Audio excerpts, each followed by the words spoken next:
ওয়ালাকাদ আতাইনা লুকমানাল হিকমাতা আনিশকুর লিল্লাহ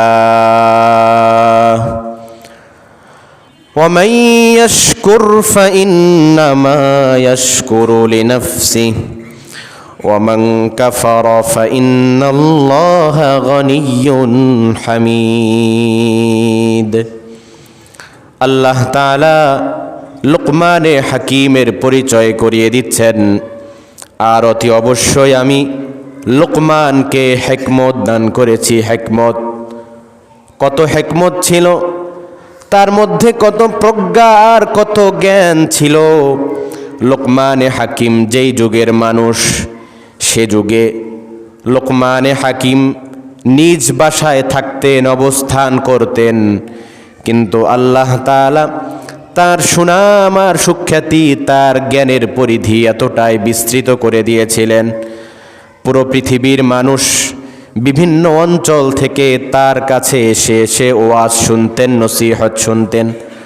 বর্তমান সময়ে তো কোনো ওয়াজ মাহফিলের ব্যবস্থা করা হলে প্যান্ডেল, মাইকিং, এরপরে পোস্টারিং, কত কিছু করার পরে মানুষ খুঁজে পাওয়া যায় না। কিন্তু সে সময় লুকমানে হাকিমের এত প্রজ্ঞা আর এত জ্ঞান ছিল, বিভিন্ন অঞ্চল থেকে মানুষ এসে এসে লুকমানে হাকিমের বাসায় বয়ান শুনতেন। সুবহানাল্লাহ, এরকম হিকমত আল্লাহ তাআলা তাকে দিয়েছিলেন। কোনো এক মজলিসে লুকমানে হাকিম নসিহত করছেন, বয়ান করছেন। বিশাল মহাসমাবেশের সম্মেলনের মধ্য থেকে এক রাখাল দাঁড়িয়ে প্রশ্ন করছেন, ও লুকমান, আপনি কি সেই লুকমান নাকি যেই লুকমান আমার সাথে অনেক দিন আগে বকরি চড়াইতেন, ছাগল চড়াইতেন?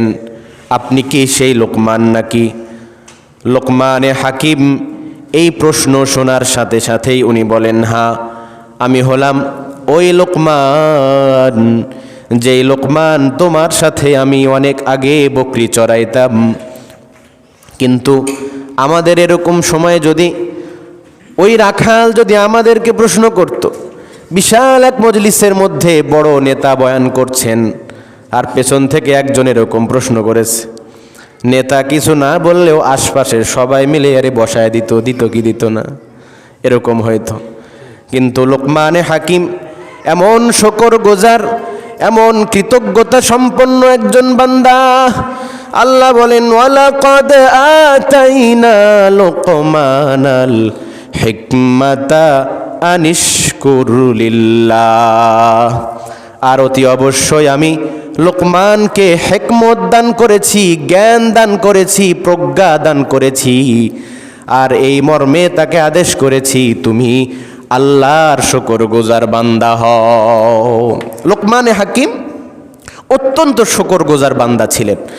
অত্যন্ত শুকরগুজার বান্দা হওয়ার কারণে রব্বুল আলামিন তাকে এত হিকমত আর এত প্রজ্ঞা দান করেছেন। বলেন সুবহান। আলহামদুলিল্লাহ, আলহামদুলিল্লাহিল্লাযী লাম ইয়াজাল আলিমান কাদিরা خالقا بارئا مصورا غفارا قهارا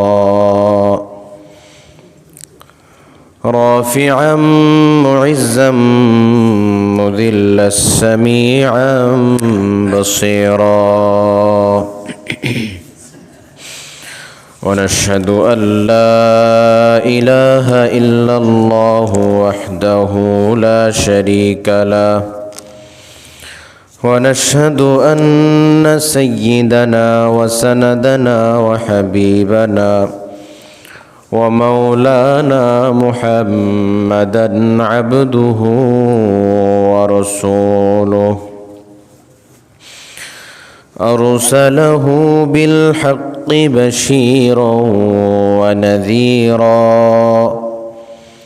وداعيا إلى الله بإذنه وسراجا منيرا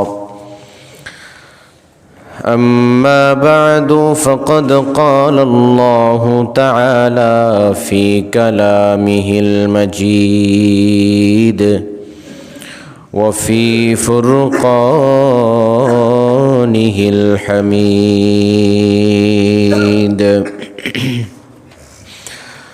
أعوذ بالله من الشيطان الرجيم. بسم الله الرحمن الرحيم.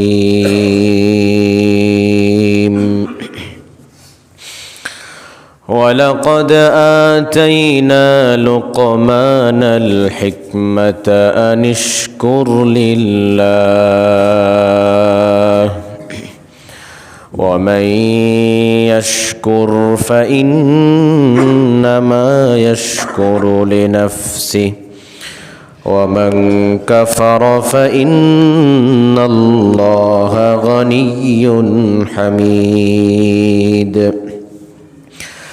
وإذ قال لقمان لابنه وهو يعظه يا بني لا تشرك بالله إن الشرك لظلم عظيم.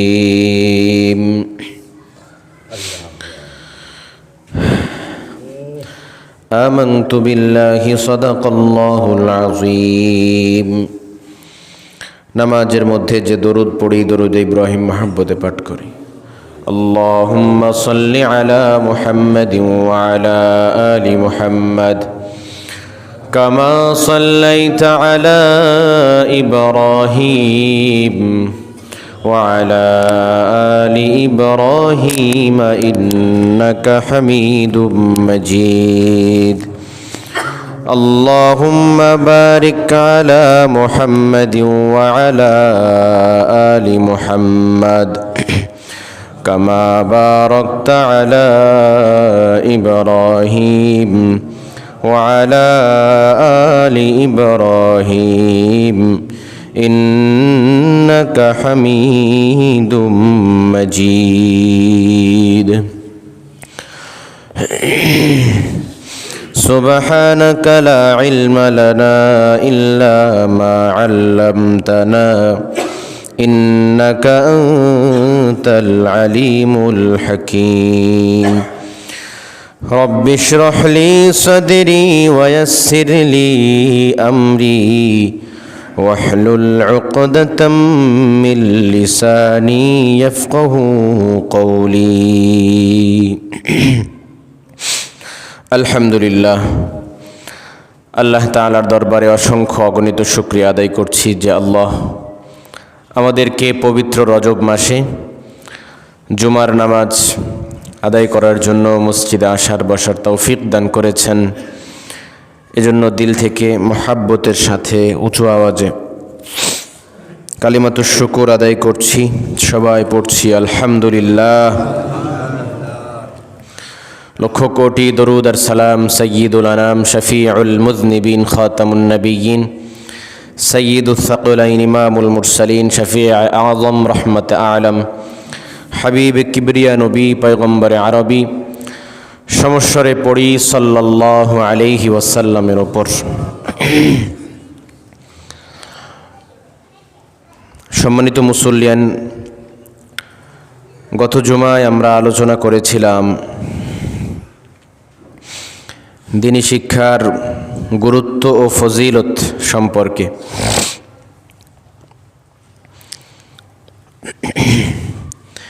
দ্বীনি শিক্ষা গ্রহণের অনেক মাধ্যম আছে।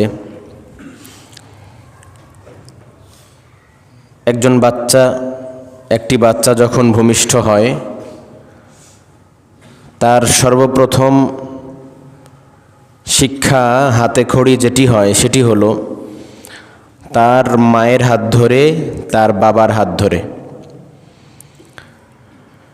একটা বাচ্চার বয়স যখন 3 থেকে 4-5 হয় তখন মা যদি দিনদার হয়, বাবা যদি দিনদার হয়, তাহলে তখন থেকেই তার আদরের বাচ্চাটিকে আল্লাহ বলা, রসুল বলা, কালিমা বলা শিখায়। বিভিন্ন কথার ফাঁকে ফাঁকে মা তাকে বলে, আব্বু বলো তো আল্লাহ। কথার ফাঁকে ফাঁকে বাবা তাকে শেখায়, বলো তো মা লা ইলাহা ইল্লাল্লাহ। এভাবে শেখাতে থাকে। বাবা যদি দিনদার হয়, মা যদি দিনদার হয়, ছোটবেলা থেকেই তাকে কোরআনে কারীমের শিক্ষাটা বাড়িতেই শিখায়। পক্ষান্তরে যদি পিতামাতা দিনদার না হয়, তাহলে একটা ছোট্ট বাচ্চার ছোটবেলায় যে হাতে খড়ি হয়, এটা ইসলামী শিক্ষা বহির্ভূত হয়। তখন তাকে বিভিন্ন জিনিস শেখানো হয়, বিভিন্ন কিছুই শেখানো হয়, অনেক কিছুই শেখানো হয়, শুধুই শেখানো হয় না দিন। এজন্য একটি বাচ্চার যখন শেখার সময় শুরু হয়, ঠিক ওই সময় তার বাবা মা তার জন্য একটি অন্যতম প্রতিষ্ঠান। তার বাবা মার শিক্ষা তার জন্য একটা অন্যতম শিক্ষা। কাজেই এই সময়টাকে কাজে লাগিয়ে বাবা মা তাকে এমন কিছু শেখানো উচিত যেটি তার দুনিয়া ও আখেরাতের কল্যাণকর হয়। আরবিতে একটি প্রবাদ আছে, আল হিফযু ফিস সিগর কান্নাকশি ফিল হাজার। ছোটবেলায় মুখস্থ করা পাথরের ওপর নকশা করার মতো। ছোটবেলায় মুখস্থ করা, ছোটবেলায় কোনো কিছু শেখা পাথরের ওপর নকশা করার মতো। পাথরের ওপর খোদাই করলে, নকশা করলে যেমন সেটা মুছে যায় না, স্থায়ী থাকে, ঠিক একটি বাচ্চাকে যখন ছোটবেলা আল্লাহ শেখানো হয়, রসুল শেখানো হয়, দিন শেখানো হয়, আকীদা শেখানো হয়, এটা এমনভাবে মজবুত হয়ে যায়, এটা আমৃত্যু তার মধ্যে এমনভাবে বদ্ধমূল হয়ে যায়, এমনভাবে গেঁথে যায়, পৃথিবীর যে কোনো প্রান্ত, যে কোনো পরিবেশে, যে কোনো প্রতিষ্ঠানে গেলেও তার ছোটবেলার শিক্ষা সে কখনোই ভুলতে পারে না। এজন্য বাচ্চাদেরকে, সন্তানকে ছোটবেলায় বাবা মার কাছ থেকে শেখানো খুবই গুরুত্বপূর্ণ ভূমিকা রাখে। যেহেতু গত সপ্তাহে আমরা দ্বীনি শিক্ষা নিয়ে আলোচনা করেছিলাম, তারই ধারাবাহিকতায় এই দ্বীনি শিক্ষা বিভিন্নভাবে শেখা যায়। 1 নম্বর প্রতিষ্ঠান হলো বাবা মা, 2 নম্বর হলো আমাদের শিক্ষা প্রতিষ্ঠান, এছাড়াও বিভিন্ন ভ্রাম্যমাণ শিক্ষা প্রতিষ্ঠান আছে। আজকে আমরা ইনশাআল্লাহ একটি বাচ্চা ছোটবেলা বাবা মার কাছ থেকে কি কি শেখা উচিত, এ ব্যাপারে কোরআন সুন্নাহর কি কি দিক নির্দেশনা, এ বিষয়ে আমরা আলোচনা করব। এজন্য আমি কোরআনুল কারীমের একটি প্রসিদ্ধ সূরা, সূরাতুল লুকমান, এই সূরার কিছু আয়াত তেলাওয়াত করেছি।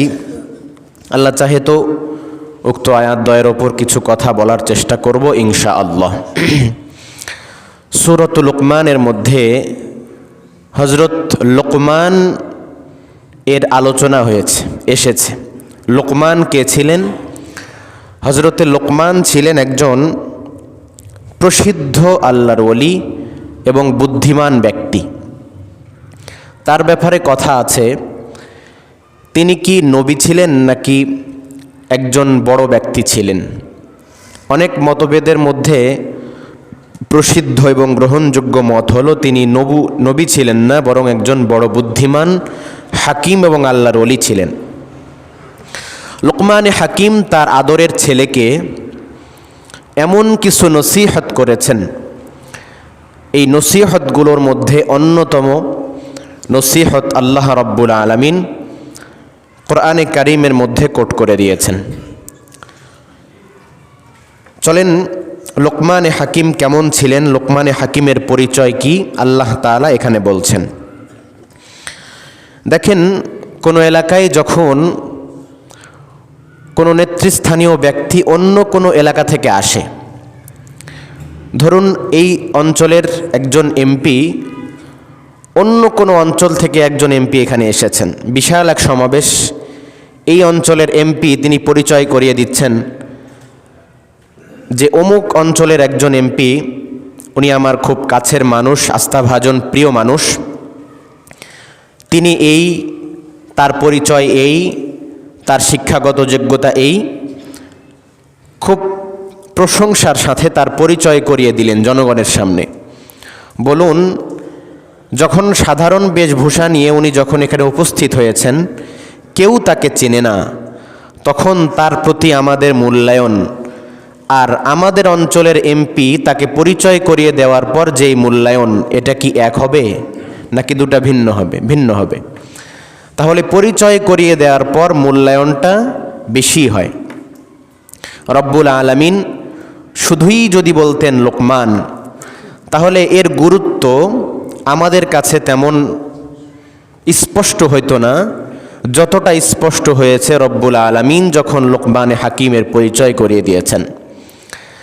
আল্লাহ তাআলা লোকমানে হাকিমের পরিচয় করিয়ে দিচ্ছেন পুরো জগৎবাসীর সামনে। আল্লাহ বলছেন, ওয়ালাকাদ আতাইনা লুকমানাল হিকমাতা আনিশকুর লিল্লাহ ওয়া মান ইয়াশকুর ফাইন্নামা ইয়াশকুরু লিনাফসিহি ওয়া মান কাফারা ফাইন্নাল্লাহা গনিয়্যুন হামিদ। আল্লাহ তাআলা লোকমানে হাকিমের পরিচয় করিয়ে দিচ্ছেন, আর অতি অবশ্যই আমি লোকমানকে হিকমত দান করেছি। হিকমত, কত হিকমত ছিল তার মধ্যে, কত প্রজ্ঞা আর কত জ্ঞান ছিল। লোকমানে হাকিম যেই যুগের মানুষ, সে যুগে লোকমানে হাকিম নিজ বাসায় থাকতেন, অবস্থান করতেন, কিন্তু আল্লাহ তাআলা তার সুনাম আর সুখ্যাতি, তার জ্ঞানের পরিধি এতটাই বিস্তৃত করে দিয়েছিলেন, পুরো পৃথিবীর মানুষ বিভিন্ন অঞ্চল থেকে তার কাছে এসে এসে ওয়াজ শুনতেন, নসিহত শুনতেন। বর্তমান সময়ে তো কোনো ওয়াজ মাহফিলের ব্যবস্থা করা হলে প্যান্ডেল, মাইকিং, এরপরে পোস্টারিং, কত কিছু করার পরে মানুষ খুঁজে পাওয়া যায় না। কিন্তু সে সময় লোকমানে হাকিমের এত প্রজ্ঞা আর এত জ্ঞান ছিল, বিভিন্ন অঞ্চল থেকে মানুষ এসে এসে লোকমানে হাকিমের বাসায় বয়ান শুনতেন। সুবহানাল্লাহ, এরকম হিকমত আল্লাহ তাআলা তাকে দিয়েছিলেন। কোনো এক মজলিসে লোকমানে হাকিম নসিহত করছেন, বয়ান করছেন। বিশাল মহাসমাবেশের সম্মেলনের মধ্য থেকে এক রাখাল দাঁড়িয়ে প্রশ্ন করছেন, ও লোকমান, আপনি কি সেই লোকমান নাকি যেই লোকমান আমার সাথে অনেক দিন আগে বকরি চড়াইতেন, ছাগল চড়াইতেন? আপনি কি সেই লোকমান নাকি? লোকমানে হাকিম এই প্রশ্ন শোনার সাথে সাথেই উনি বলেন, হ্যাঁ, আমি হলাম ওই লোকমান, যেই লোকমান তোমার সাথে আমি অনেক আগে বকরি চড়াইতাম। কিন্তু আমাদের এরকম সময় যদি ওই রাখাল যদি আমাদেরকে প্রশ্ন করত, বিশাল এক মজলিসের মধ্যে বড় নেতা বয়ান করছেন, আর পেছন থেকে একজন এরকম প্রশ্ন করেছে, নেতা কিছু না বললেও আশপাশের সবাই মিলে আরে বসায় দিত কি দিত না, এরকম হয়তো। কিন্তু লোকমানে হাকিম এমন শুকরগুজার, এমন কৃতজ্ঞতা সম্পন্ন একজন বান্দা। আল্লাহ বলেন, ওয়ালাকাদ আতাইনা লুকমানাল হিকমাতা আনিশকুর লিল্লাহ, আর অতি অবশ্যই আমি লোকমানকে হিকমত দান করেছি, জ্ঞান দান করেছি, প্রজ্ঞা দান করেছি, আর এই মর্মে তাকে আদেশ করেছি, তুমি আল্লাহর শুকরগুজার বান্দা হও। লোকমানে হাকিম অত্যন্ত শুকরগুজার বান্দা ছিলেন। অত্যন্ত শুকরগুজার বান্দা হওয়ার কারণে রব্বুল আলামিন তাকে এত হিকমত আর এত প্রজ্ঞা দান করেছেন। বলেন সুবহানাল্লাহ। তাহলে শুকরিয়া আদায় করলে মানুষের জ্ঞান বৃদ্ধি পায়। এরপর আল্লাহ বলছেন, ওয়ামান ইয়াশকুর ফাইন্নামা ইয়াশকুরু লিনাফসিহি, আর যে বান্দারা শুকরগুজার হয়, শুকরিয়া আদায় করে, ফাইন্নামা ইয়াশকুরু লিনাফসিহি, সে তো নিজের জন্যই শুকরিয়া আদায় করলো। এর মানে আল্লাহ বুঝাইলেন, তুমি যদি শুকর আদায় করো তাহলে আল্লাহর কোনো উপকার হবে না, বরং শুকরগুজার হলে তোমারই উপকার হবে। ওয়ামান কাফারা, আর কেউ যদি অকৃতজ্ঞ হয়, শুকরিয়া আদায় না করে, আল্লাহ বলেন ফাইন্নাল্লাহা গানিয়্যুন হামিদ।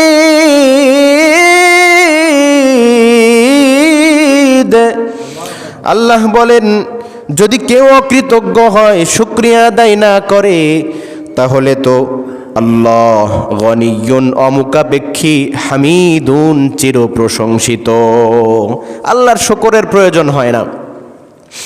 এরপরে আল্লাহ তাআলা লোকমানে হাকিম তার ছেলেকে যে কয়েকটা নসিহত করেছিলেন, এই নসিহতগুলো আল্লাহ এখানে উল্লেখ করছেন।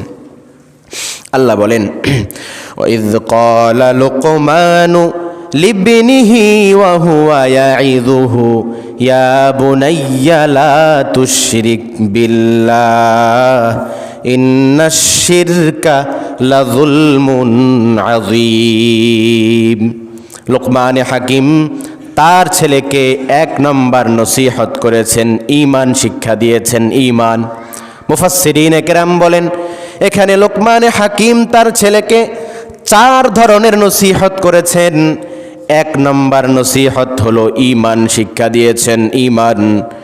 আল্লাহ বলেন, আর স্মরণ করো হে মুহাম্মদ, স্মরণ করো এই সময়কে যখন লোকমান তার ছেলেকে নসিহত করছিলেন, বলছিলেন ইয়া বুনাইয়া, হে আমার আদরের ছেলে, লা তুশরিক বিল্লাহ, আল্লাহর সাথে কাউকে শরীক করো না। এক আল্লাহ, তার সাথে কাউকে শরীক করো না। আল্লাহ এক, ইবাদতের একমাত্র উপযুক্ত আল্লাহ, এর সাথে আর কাউকে শরীক করা যাবে না। কেন কেন শরীক করলে কি হবে? আল্লাহ বলেন, লোকমানে হাকিম তার ছেলেকে বলেছেন, ইন্নাশ শিরকা লাযুলমুন আযীম, শিরিক হলো মহাজুলুম, এর চেয়ে বড় জুলুম আর পৃথিবীতে কিছু হতে পারে না।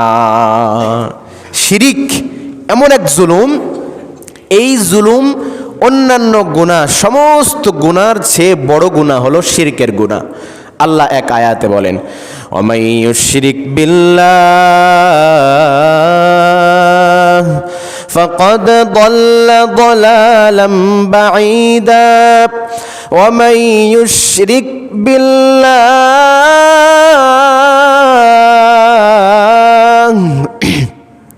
ফাকাদ হারামাল্লাহু আলাইহিল জান্নাহ।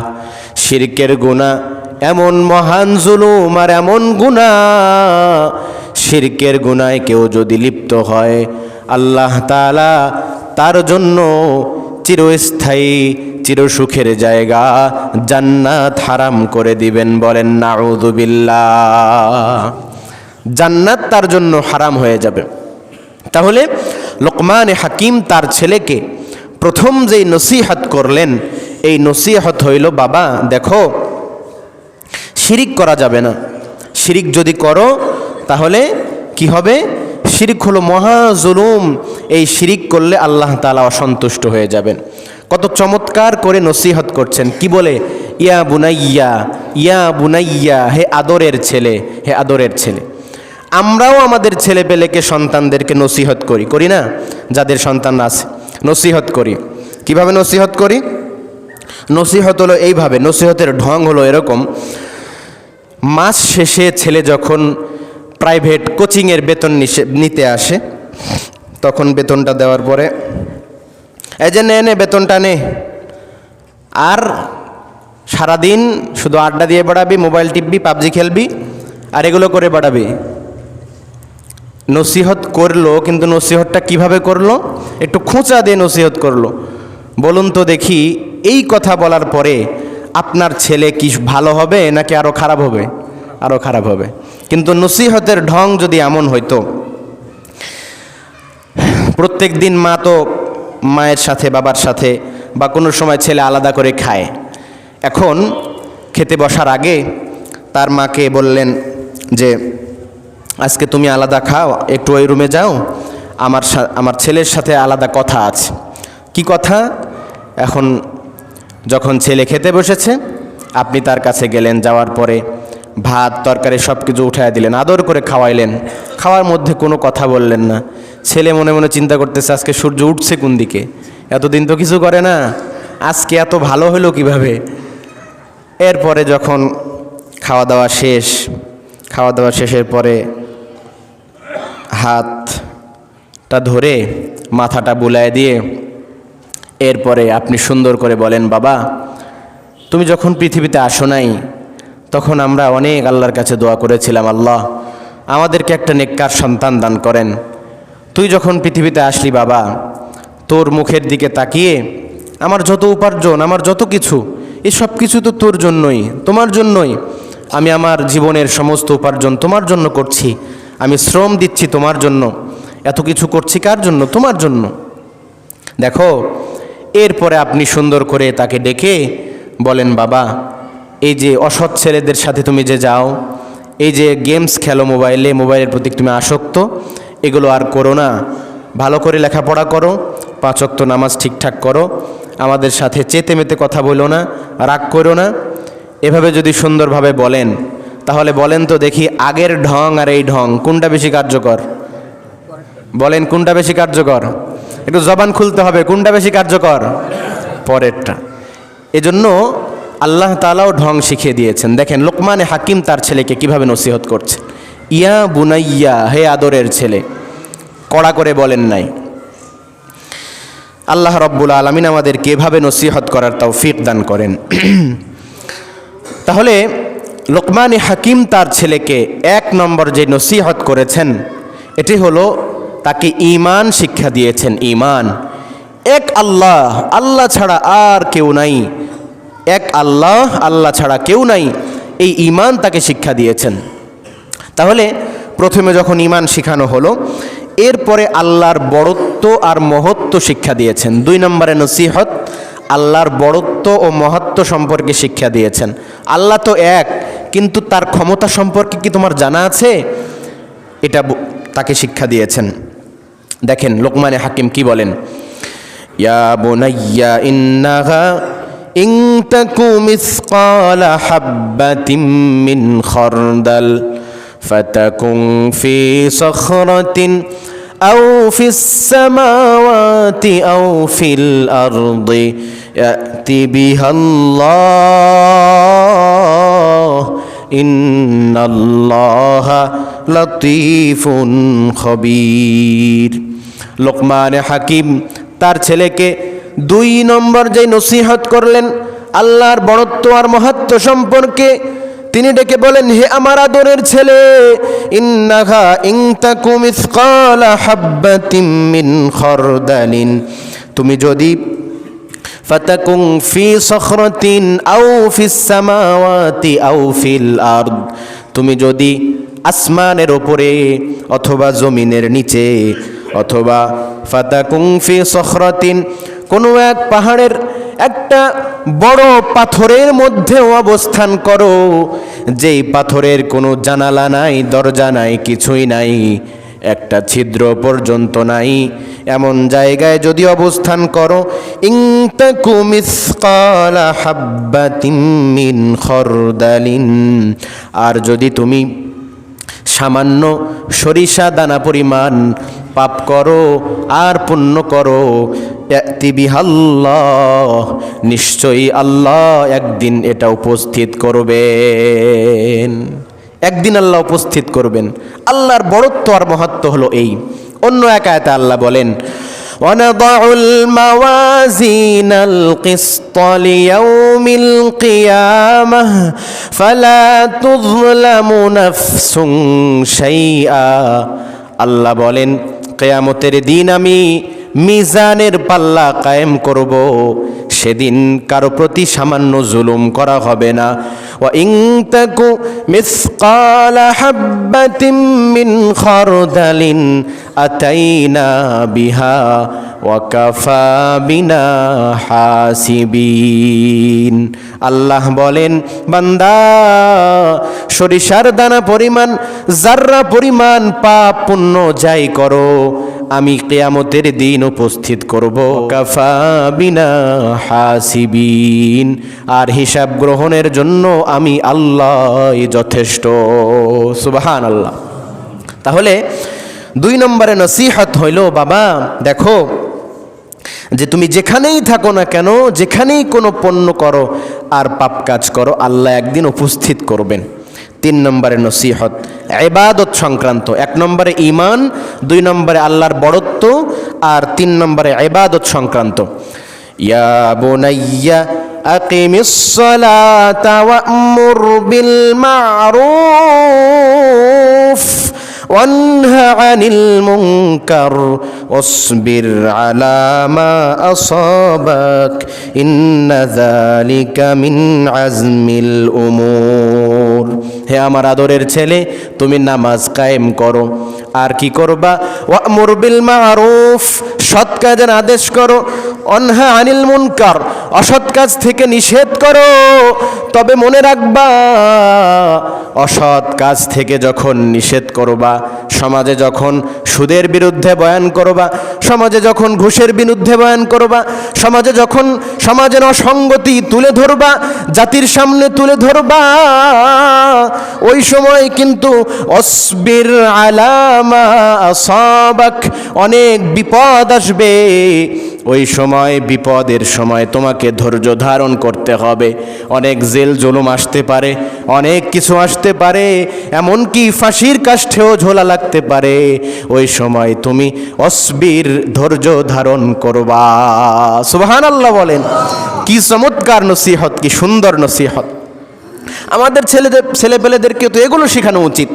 এগুলো না শিখিয়ে কিরকম পদ্য শেখানো হয় না? হাট্টিমা টিম টিম তারা মাঠে পাড়ে ডিম, তাদের খাড়া দুটো শিং, তারা হাট্টিমা টিম ডিম। বলুন তো, শিং আছে আবার ডিম পাড়ে এমন কোন প্রাণী আছে?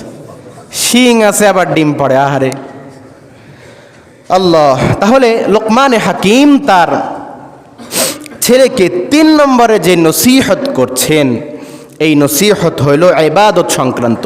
একটু মুখস্থ করতে হবে সবাই। বলুন তো, 1 নম্বরে কি সংক্রান্ত? ঈমান। বলেন, 1 নম্বর ঈমান। ঈমান সংক্রান্ত মানে আল্লাহ তাআলার তাওহীদ সংক্রান্ত, একত্ববাদ সংক্রান্ত। 2 নম্বর আল্লাহর বড়ত্ব, আল্লাহর মহত্ব কত বেশি, এই সংক্রান্ত। 2 নম্বর কি? আল্লাহর বড়ত্ব। 3 নম্বর হলো ইবাদত সংক্রান্ত। ইবাদত, আল্লাহর ইবাদত সংক্রান্ত। এই ইবাদত করতে গিয়ে সৎ কাজে আদেশ করা, অসৎ কাজ থেকে বাধা দেওয়া, এগুলো ইবাদতের অন্তর্ভুক্ত। যদি বিপদ আসে, ধৈর্য ধারণ করতে হবে। ইবাদত সংক্রান্ত নসিহত। 4 নম্বরে কি নসিহত বলেন তো? 4 নম্বর সামাজিক রীতিনীতি সম্পর্কে নসিহত করলেন। লোকমান হাকিম বলেন, ওয়ালা তুসাইর খাদ্দাকা লিন্নাসি ওয়ালা তামশি ফিল আরদি মারাহা ইন্নাল্লাহা লা ইউহিব্বু কুল্লা মুখতালিন ফখুর। লোকমান হাকিম তার ছেলেকে 4 নম্বর যেই নসিহত করলেন, হে আমার ছেলে, তুমি মানুষের সামনে গাল ফুলিয়ে হাঁটিও না, গাল ফুলে চলো না। ওয়ালা তুসাইর খাদ্দাকা লিন্নাস ওয়ালা তামশি ফিল আরদি মারাহা, জমিনে যখন হাঁটবা তখন অহংকার করে দম্ভ ভরে হেঁটো না। তাহলে 4 নম্বর নসিহতের মধ্যে সামাজিক রীতিনীতি শিক্ষা দিয়েছেন। তুমি মানুষের সামনে কথা বলার সময় এমনভাবে গাল ফুলিয়ে কথা বলো না। মানুষ তোমার সামনে কথা বললেই, তোমার সামনে কিছু না বললেও মনে মনে চিন্তা করে ছেলেটা বেয়াদব, এরকম যেন না হয়। এমনভাবে মুরব্বীদের সাথে কথা বলবা, এমন চমৎকার সুরে কথা বলবা যেন সবাই দেখলেই বোঝে তুমি একজন আদবওয়ালা বাপের আদবওয়ালা সন্তান। 4 নম্বরের দ্বিতীয় অংশ হলো ওয়ালা তামশি ফিল আরদি মারহা। জমিনে যখন হাঁটবা ওই সময় দম্ভ ভরে হেঁটো না। আল্লাহ অন্য আয়াতে বলেন ওয়ালা তামশি ফিল আরদি মারহা ইন্নাকা লান তাখরিকাল আরদা ওয়া লান তাবলুগাল জিবালা তুলা। আল্লাহ বলেন তুমি জমিনে দম্ভ ভরে অহংকার করে হেঁটো না, কারণ তোমার হাঁটাতে এমন হবে না যে তুমি জমিনকে বিদীর্ণ করে ফেলেছ। জমিনকে তুমি কখনোই ফাটাইতে পারবা না। ওয়ালাং তাবলুগাল জিবালা তুলা। এমনভাবে এমন বুক টান টান করে এমন মাথা উঁচু করে চলে, ভাব দেখলে মনে হয় যেন পাহাড় কেউ টলিয়ে দিবে। আল্লাহ বলে না না, ওয়ালাং তাবলুগাল জিবালা তুলা। পাহাড়কে কখনো তুমি পাহাড়ের উচ্চতায় পৌঁছাতে পারবা না। সুতরাং জমিনে অহংকার প্রদর্শন করে দম্ভ ভরে হাঁটার কিছু নাই। এরপরে লোকমান হাকিম বলেন ইন্নাল্লাহা লা ইউহিব্বু কুল্লা মুখতালিন ফখুর। নিশ্চয় আল্লাহ প্রত্যেক মুখতাল, প্রত্যেক ফাখুরকে আল্লাহ অপছন্দ করেন, ভালোবাসেন না। মুখতাল আর ফাখুর মানে কি? যারা অহংকারকারী তাদেরকে আল্লাহ ভালোবাসেন না। এরপরে লোকমানে হাকিম বলে তাহলে চলার সময় কিভাবে চলবা? ওয়াকসিদ ফি মাশিকা ওয়াগদুদ মিন সাউতিক। আল্লাহ বলেন তুমি যখন জমিনে হাঁটবা তখন মধ্যম পন্থায় হাঁটবা, খুব জোরেও না খুব আস্তেও না। জোরেও যদি চলা লাগে তাও তোমার চলার মধ্যে যেন দম্ভ প্রকাশ না পায়। জোরে হাঁটো কিন্তু দম্ভ প্রকাশ যেন না পায়, এমনভাবে চলবা মানুষ দেখলেই যেন বোঝে তুমি আদবওয়ালা আদবওয়ালা। এরপরে কথা কিভাবে বলবা? ওয়াগদুদ মিন সাউতিক। তোমার আওয়াজকে নিচু করে দাও, অবনত আওয়াজে কথা বলো, খুব আস্তে ছোট আওয়াজে কথা বলো। কারণ কি জানো? ইন্না আনকারাল আসওয়াতি লাসাউতুল হামির।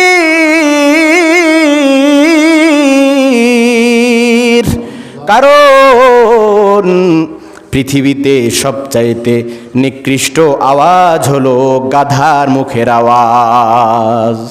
পৃথিবীতে সবচাইতে নিকৃষ্ট আওয়াজ কিসের আওয়াজ? গাধার আওয়াজ, গাধার। তাহলে যে বেশি চিল্লায় চিল্লায় কথা বলে মানুষের সামনে, প্রকারান্তরে আল্লাহ তাআলা তার আওয়াজকে গাধার আওয়াজের সাথে তুলনা করেছেন। বলেন নাউযুবিল্লাহ। এজন্য কথা বলার সময় খুব নিম্ন স্বরে আদবের সাথে মানুষের সাথে কথা বলতে হবে, আর চলার সময় মধ্যম পন্থায় কথা বলতে হবে। আল্লাহ তাআলা আমাদেরকে এই সমস্ত নসিহতগুলো নিজে তো মানতে হবে আগে, তারপর তো ছেলেকে বলতে হবে নাকি? নিজেই মানি না, নিজেই যদি উল্টাপাল্টা করি তাহলে ছেলেকে আমি কি নসিহত করব? পরে আবার ছেলে এমন বলে না ফেলায়, বাবা তুমি তো এমন করো আবার আমাকে নসিহত করতে আসছো, এরকম বললে তো আবার সমস্যা। কাজেই নিজে আগে পরিবর্তন হতে হবে, এরপরে আমরা ইনশাআল্লাহ আমাদের ছেলেদেরকে, আমাদের সন্তানদেরকে, আমাদের পরিবারকে, আমাদের অধীনস্থদেরকে আমরা এই নসিহতগুলো করব ইনশাআল্লাহ। তাহলে আজকের আলোচনার সারমর্ম হইল যে মানুষের দ্বীনি শিক্ষার প্রয়োজন আছে। এই দ্বীনি শিক্ষার প্রয়োজন বিভিন্নভাবে মিটে। এর মধ্যে 1 নম্বর হইল একটা ছোট্ট বাচ্চা যখন জন্মগ্রহণ করে তার বাবা মার কাছে তার দ্বীনি শিক্ষার বিভিন্ন শিক্ষার হাতেখড়ি হয়। বাবা মাই তার জন্য উল্লেখযোগ্য একটা প্রতিষ্ঠান। সুতরাং সেখান থেকেই তাকে অন্যতম শিক্ষা, দ্বীনি শিক্ষা, আল্লাহর বিষয়, রাসূলের বিষয় শিক্ষা গ্রহণ করতে হবে। তাহলে কি নসিহত আমরা করব আমাদের সন্তানদেরকে? কোরআনে কারীমের থেকে আমরা লোকমানে হাকিমের ছেলেকে যে নসিহতগুলো করেছিলেন তিনি, এই নসিহতগুলো আমরা শুনতে পাই। লোকমানে হাকিম তার ছেলেকে 4 ধরনের নসিহত করেছেন। 1 নম্বর নসিহত হলো আল্লাহ তাআলার একত্ববাদ সম্পর্কে। 2 নম্বর নসিহত হইল আল্লাহ তাআলার বড়ত্ব, ক্ষমতা, মাহাত্ম সম্পর্কে, 3 নম্বর নসিহত হলো ইবাদত সংক্রান্ত, আর 4 নম্বর নসিহত হলো সমাজের রীতিনীতি সম্পর্কে নসিহত করেছেন। আল্লাহ রাব্বুল আলামিন আমাদের সবাইকে এই নসিহতগুলো আমাদের সবাইকে মেনে চলার তৌফিক দান করেন। সবাই বলেন আল্লাহুম্মা আমিন। ওয়া আখিরু দাওয়ানা আনিল হামদুলিল্লাহি রাব্বিল আলামিন। ইন আসাবতু ফামিনাল্লাহ ওয়া ইন আখতাতু ফামিন্নী ওয়া মিনাশ শাইতান।